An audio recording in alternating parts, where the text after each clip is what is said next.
Mesdames et messieurs, bonjour et bienvenue pour cette nouvelle édition d'Autour du monde Moyen-Orient pour ce jeudi le 11 juillet 2024. On commence notre sélection tout de suite avec ce compte rendu. Le programme économique du nouveau gouvernement continue d'accorder une grande attention et importance au développement de l'industrie nationale comme l'un des piliers fondamentaux pour atteindre un développement économique durable. Pour plus de détails, voici un commentaire. Le Premier ministre Moustapha Madbouli a souligné que le gouvernement se concentre sur la modernisation de l'infrastructure industrielle et sur la fourniture d'une formation professionnelle avancée aux travailleurs dans le but de créer de nouvelles opportunités d'emploi et d'améliorer la productivité. Ces efforts visent à obtenir une croissance économique équilibrée et à accroître la contribution de l'industrie au produit intérieur brut. Le développement du secteur industriel fait partie du programme de réforme structurelle visant à augmenter la part des secteurs de l'industrie, de l'agriculture et des télécommunications dans le PIB. La part de ces trois secteurs devrait atteindre 38% en 2026-2027, prévoit M. Madbouli. Il a souligné que le gouvernement avait pris des mesures sérieuses pour mettre en œuvre un plan d'investissement visant à localiser et approfondir l'industrie locale avec environ 152 opportunités d'investissement spécifiques à l'échelle nationale dans le but de renforcer la fabrication locale. De même, une carte d'investissement a été lancée présentant toutes les opportunités d'investissement sous forme de projets bancables répartis au niveau des gouvernorats, a précisé le Premier ministre. Le développement et la localisation de l'industrie nationale constituent un pas important pour accroître les exportations. Selon le nouveau programme, le gouvernement vise un taux de croissance annuel des exportations de 15% grâce à l'augmentation des exportations de biens, de services et de produits pétroliers.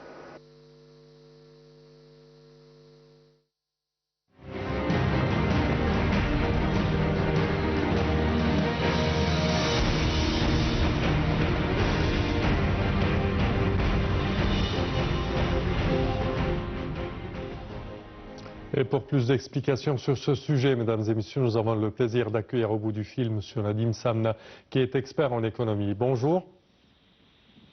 Allô? Allô, je vous entends très mal.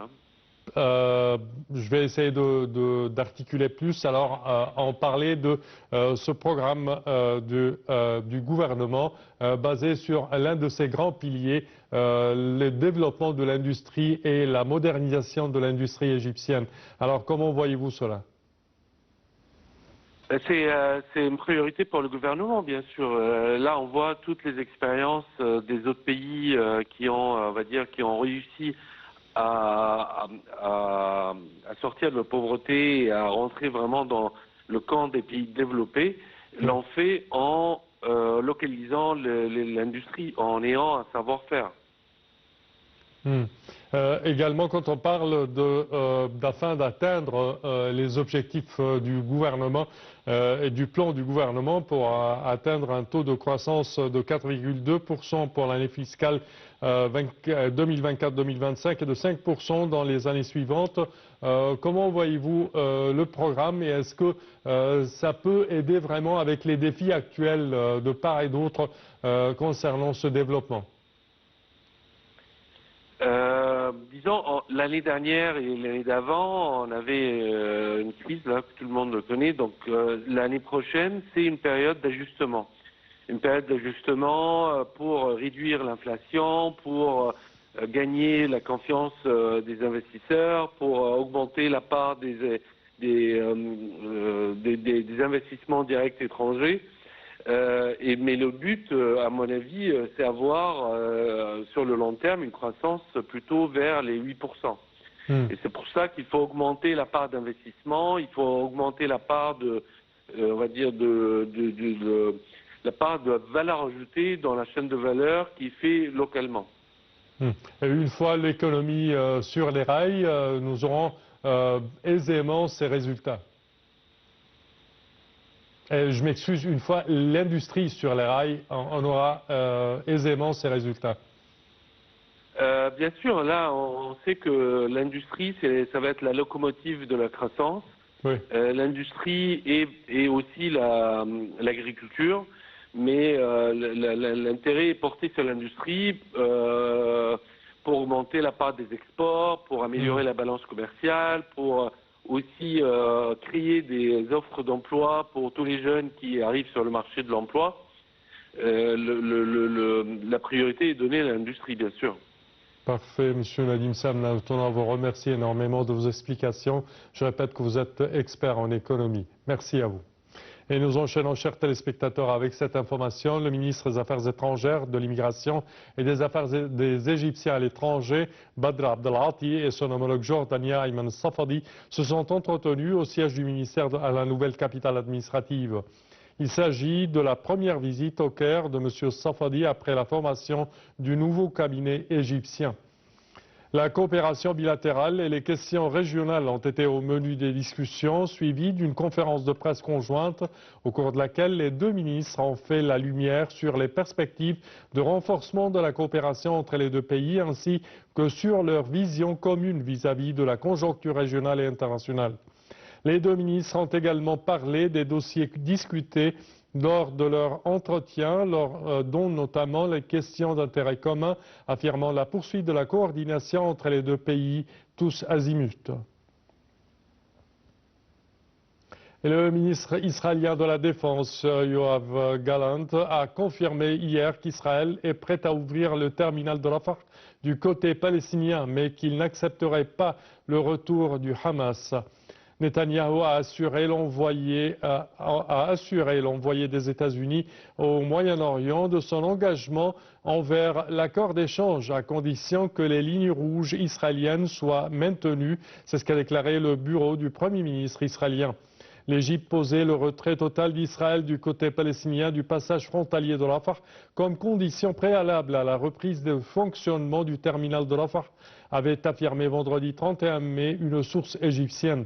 La fermeture du poste frontière de Rafah entre l'Égypte et la bande de Gaza aurait empêché l'évacuation médicale d'au moins 2000 patients, selon un responsable de l'Organisation mondiale de la santé qui avait appelé le 25 juin à la réouverture du Rafah et d'autres itinéraires d'évacuation.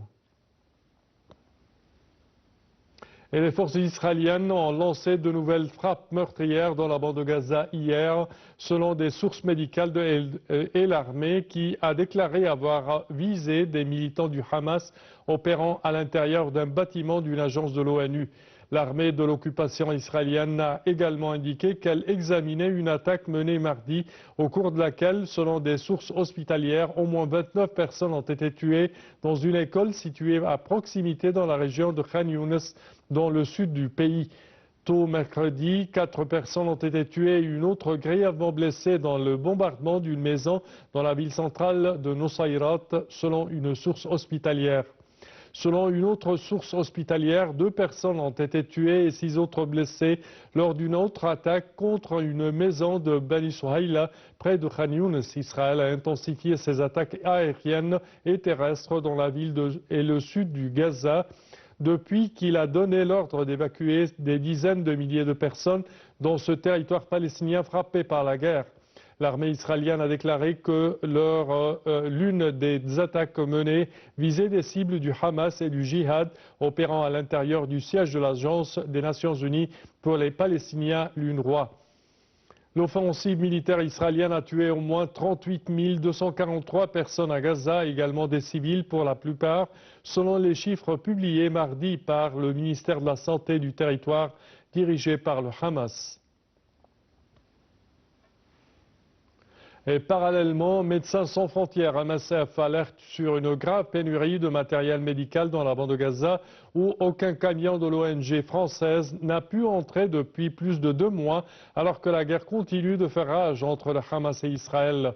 Je cite, « Nous sommes confrontés à une pénurie grave de beaucoup de matériel comme des compresses ou des gants chirurgicaux ». C'est ce qu'a déploré un responsable du programme médical pour la Palestine de MSF. Je cite, « Aucun camion de MSF n'est entré à l'intérieur de Gaza depuis la fin du mois d'avril », déplorait l'ONG dans un communiqué daté du 5 juillet, exhortant Israël à ouvrir davantage de points de passage vers le territoire assiégé. Face aux pénuries, les équipes de l'ONG changent les pansements tous les 4 jours au lieu de 2 auparavant. C'est ce qu'a donné comme exemple le pédiatre.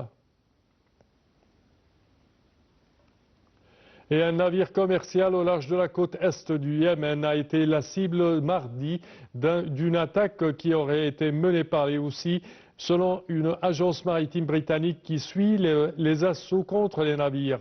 Cette attaque a marqué la fin de plus d'une semaine sans qu'aucun assaut n'ait été signalé de la part de la milice contre des navires empruntant les voies maritimes internationales. Le United Kingdom Maritime Trade Operations a déclaré que le capitaine d'un navire commercial avait signalé un incident à 180 milles nautiques à l'est de Nishtun, une ville de la province orientale d'Al-Mahra au Yémen. Le capitaine d'un navire marchand signale une explosion à proximité du navire. Le navire et tout l'équipage sont sains et saufs. Le navire se dirige vers son prochain port d'escale, c'est ce qu'a déclaré l'organisation. La dernière attaque confirmée des Houthis dans les eaux au large des côtes du Yémen remonte au 28 juin près de la province occidentale de Hodeïda. Depuis qu'ils ont lancé leur campagne contre le transport maritime international en novembre, les Houthis ont attaqué des navires en mer Rouge et dans d'autres eaux à l'aide de centaines de missiles balistiques, de véhicules aériens sans pilote et de drones chargés d'explosifs. Ils ont intensifié leurs attaques en juin en frappant presque quotidiennement des navires commerciaux et militaires en mer Rouge, dans le golfe d'Aden et dans l'océan Indien. Les milices Houthis affirment qu'elles agissent en soutien au peuple palestinien afin de contraindre les autorités israéliennes à mettre terme à leur opération militaire dans la bande de Gaza. Et ceci conclut, chers téléspectateurs, notre édition d'aujourd'hui de Autour du monde au Moyen-Orient. Je vous remercie de votre attention et je vous donne rendez-vous la semaine prochaine à la même heure. Au revoir.